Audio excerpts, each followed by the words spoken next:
The Tower of London had always been a place of paradox. It was a fortress, yet also a prison. A royal palace, yet also a tomb. Its white walls gleamed like bone in the English sun, and within its stone veins history pulsed, not written but whispered. It was here that kings were crowned and enemies executed, here that secrets were buried deeper than corpses. And it was here, in the summer of 1483, that two boys vanished. They were not ordinary boys, they were sons of a king, grandsons of a conqueror. Their bloodline carried the Plantagenet name, a legacy built in iron, war, and divine right. But blood, in England, was never thicker than power, and thrones, no matter how gilded, were seats of knives. The elder of the two was Edward, 12 years old, clever, poised beyond his years. He had already been proclaimed king after the death of his father, Edward IV.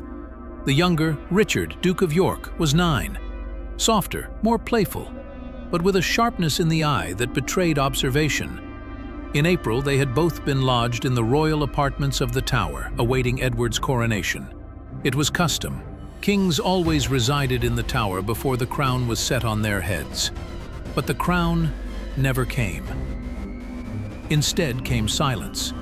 And then, nothing. Weeks passed. The ceremonies were delayed, then cancelled. Public appearances ceased. The boys were seen at windows, then behind curtains, then nowhere at all. By the end of the summer, they had vanished entirely, not declared dead, not reported missing. They had simply stopped existing. And in their place, a question was born that England would never stop asking. Were they murdered, or were they erased? The death of a king is never just a passing. It is a shuffling of blades behind velvet, a shifting of hands beneath rings.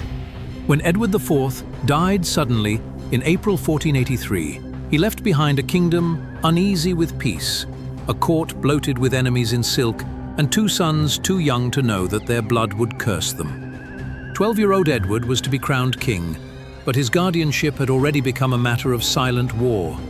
The Woodvilles, the family of his mother, Queen Elizabeth, wanted to retain control over the new boy king. They were nouveau riche, beautiful, politically ravenous.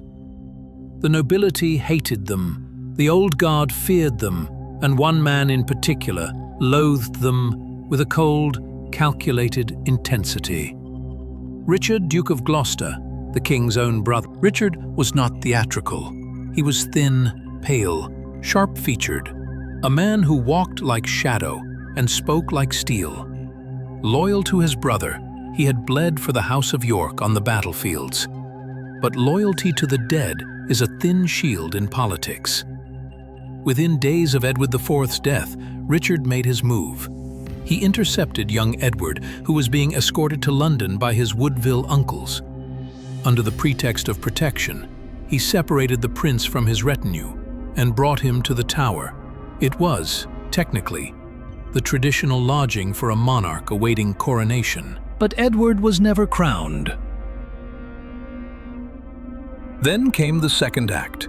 Richard ordered the arrest and execution of key Woodvilles, including Anthony Woodville, the boy's maternal uncle, a man once entrusted with Edward's moral education.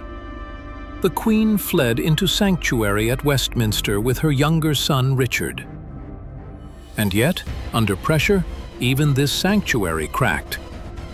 The younger boy was eventually delivered to Gloucester's custody, some say by force, others by cunning. He joined his brother in the Tower. The brothers were now reunited. But the Tower had never been a house of reunions. That summer, the people of London noticed things. Small things at first. The royal progress toward the coronation slowed, then stopped. Street decorations were taken down.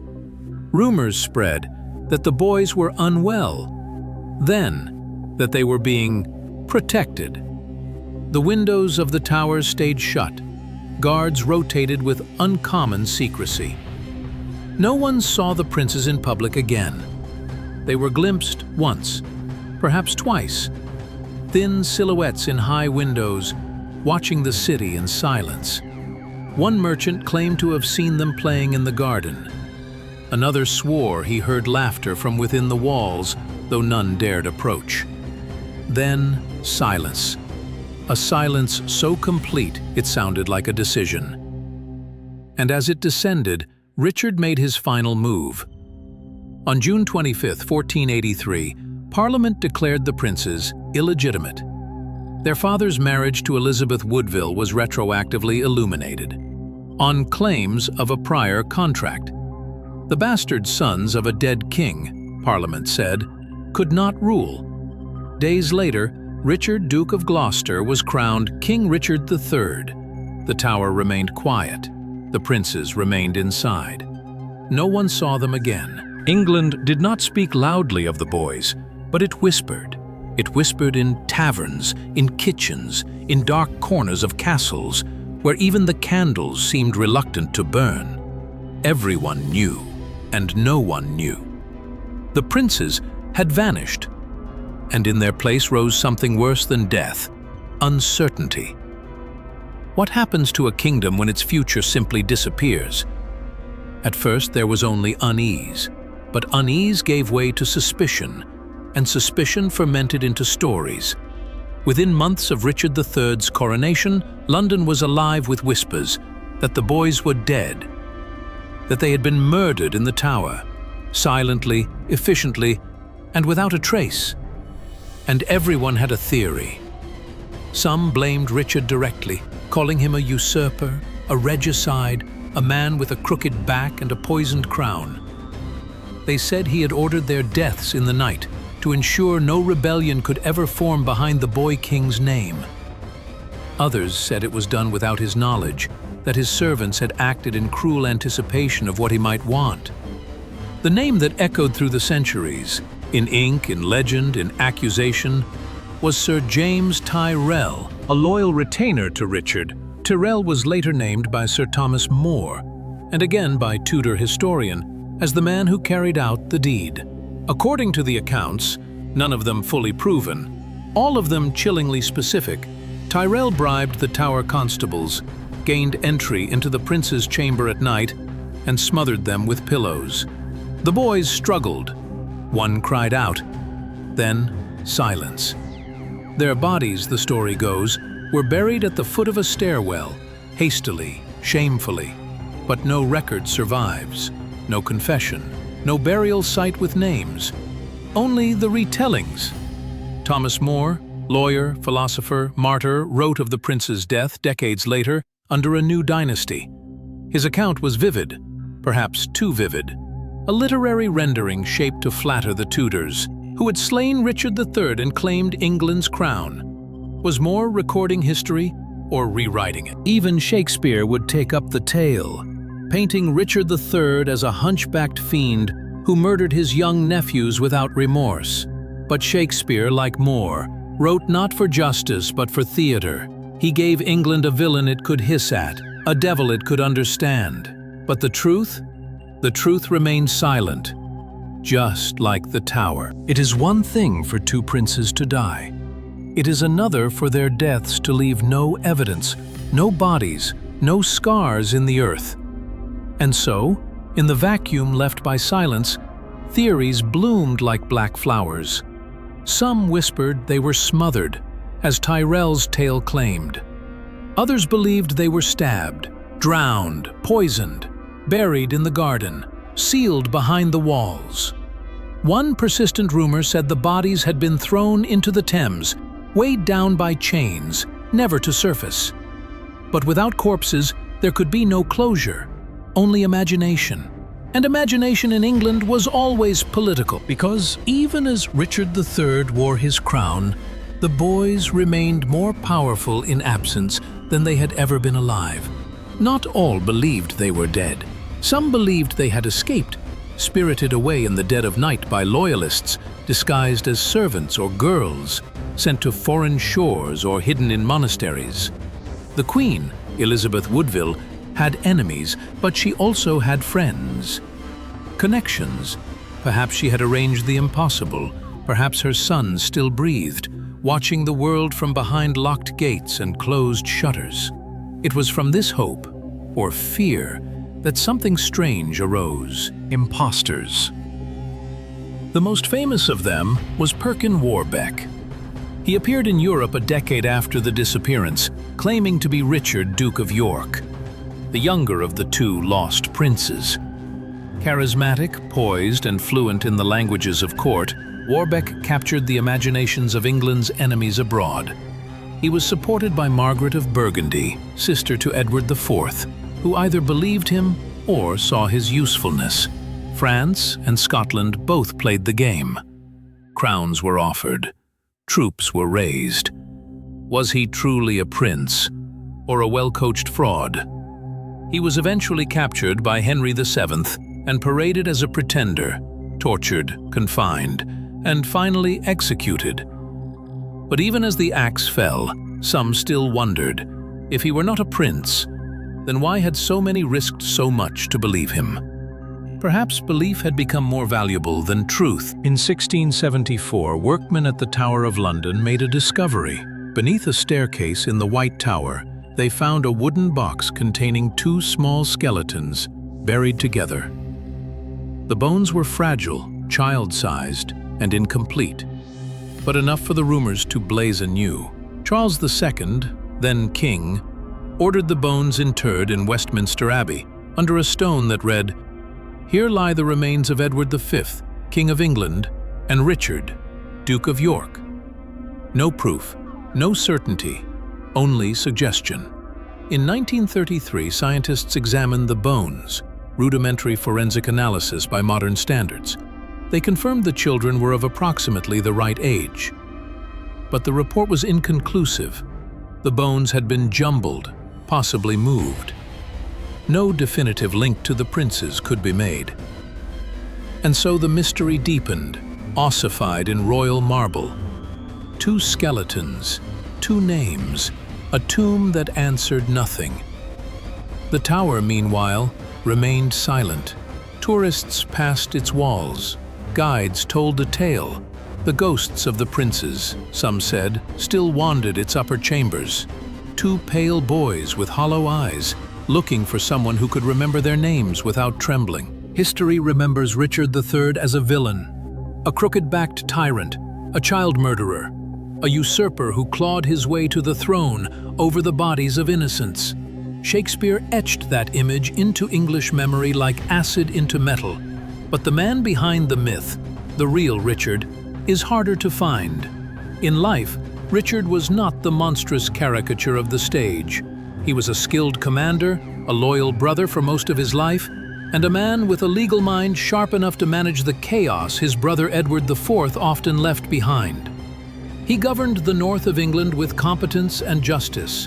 He was respected, even loved by many. But power tests the shape of every soul.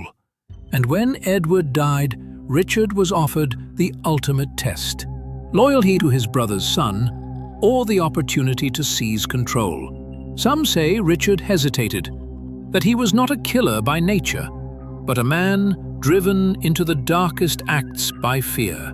The Woodvilles were consolidating power, the realm was unsteady. Perhaps Richard believed, truly, that only his rule could prevent civil war. But perhaps belief is a dangerous justification. The decision to declare the princes illegitimate, to imprison them in the tower, to remove every loyal guardian around them. These were not actions of a man merely reluctantly accepting power. They were deliberate, cold, strategic. If Richard ordered their deaths, he never admitted it, not in writing, not in word. And yet, the very absence of an alternative explanation is damning. He had the motive, securing the crown. He had the means, complete control over the tower. And he had the silence.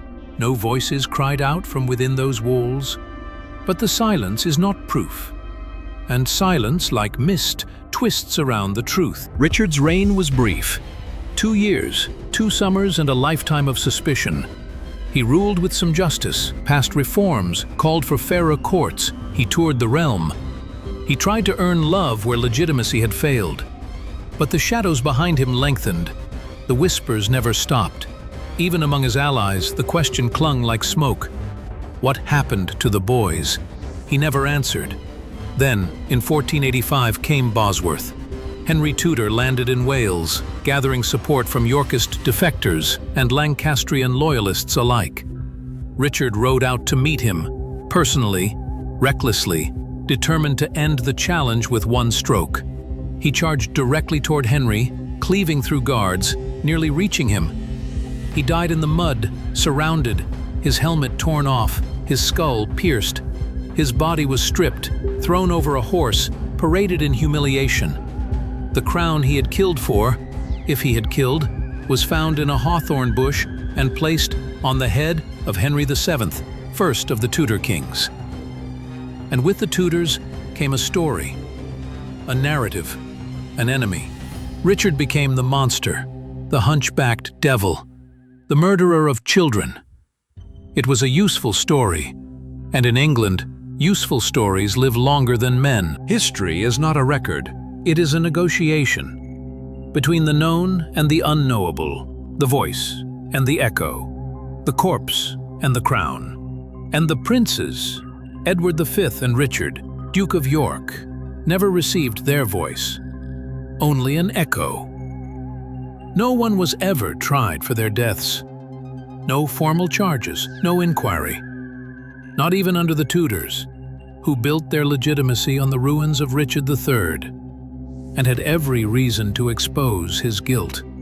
They could have paraded the murderers, howled the bones, burned the memory of Richard's crime into law. But they did not. Why? Perhaps because they feared what truth might really be found. Or perhaps the truth was less useful than the myth. When Henry VII took power, he married Elizabeth of York, the prince's sister, uniting the houses of York and Lancaster. A blood claim through her, a political claim through victory. If the princes had survived, if they lived in secret or in exile, their existence would be a threat to the very foundation of the new regime. Henry's court had every reason to let the mystery rot quietly behind the tower's stone. And rot it did, for centuries. But the mystery still breathed. Even now, 500 years later, the question lives. What happened to the princes in the tower? The bones found in 1674, were they truly the boys? DNA testing has been proposed, but the royal family has refused exhumation. The tomb in Westminster Abbey remains sealed. The skeletons rest beneath stone, unnamed and unanswered. And some still believe they survived. That Edward and Richard were smuggled out, grew up under false names, became someone else's sons. That one of them became Perkin Warbeck, or a forgotten monk, or died in exile. That their blood still runs somewhere in the living world. But belief is not evidence. And absence is not innocence. So we are left with this. Two boys entered the Tower of London in the summer of 1483. Two princes, two sons of a king. They never came out. No body was shown. No grave was named. No justice was served. Only silence. And that silence has outlived empires. Tourists walk the tower grounds now with cameras and headphones. They pose beside the ravens. They gaze at the crown jewels. They climb stone steps where kings once bled. And some pause by the window where two boys were last seen. It is said, by beefeaters and old Londoners and children with too much imagination, that if you walk there at dusk, when the light goes gray and the walls seem to breathe, you might see them. Two pale figures, hands pressed to the glass, not crying, not calling, just waiting. For someone to remember. For someone to ask the right question. Not who murdered them, but why we never wanted to know.